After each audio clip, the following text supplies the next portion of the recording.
આપણો એકમ છે ચાલો શણગારીએ ધોરણ 2 વાળા માટે.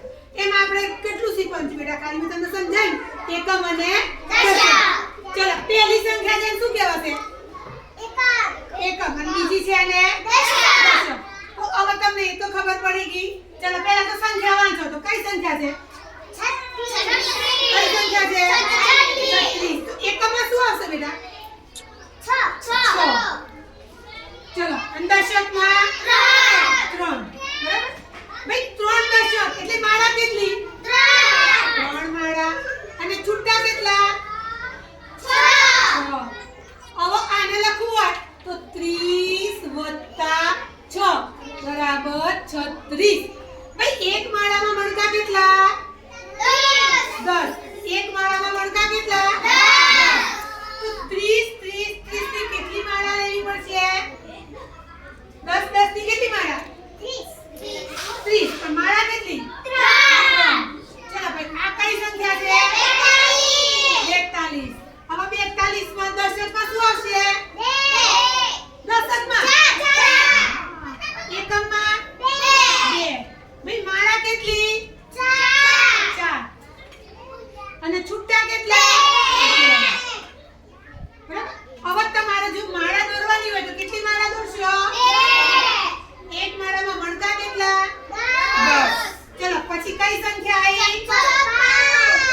54 માં એકમમાં શું આવશે? 4.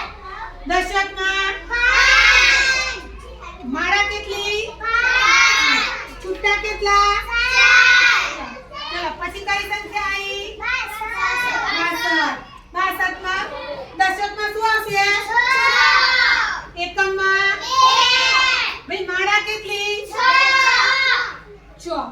અને છૂટા કેટલા? 2. સમજાઈ ગયું? બરાબર? અવસ્થાન કિંમત તો શું ભાઈ? ચલો 5 ની કિંમત કેટલી? 50. Very good. 5 ની કિંમત 50. કેમ 50? કે 5 10 ની કેટલી માળા થઈ? 5. ચલો 36 માં 3 ની કિંમત કેટલી? 30. 43 માં 4 ની કિંમત 74 માં 7 ની કિંમત 20. Very good. 9 ની કિંમત 90. 6 ની કિંમત 40. અને 8 ના 80. 8 ના 8 તો એકમમાં છે ભાઈ. 80 ક્યારે થાય? મેં અહીંયા લખી છે 86. તો 86 માં 8 ની કિંમત 80. અને 6 ની કિંમત 6. 6 તો છૂટા. 6 ની કિંમત 6. પણ 8 ની કિંમત કેટલી? 80. 8 ની કિંમત 80. ચલો 94. 94 માં 9 ની કિંમત 90. 9 ની કિંમત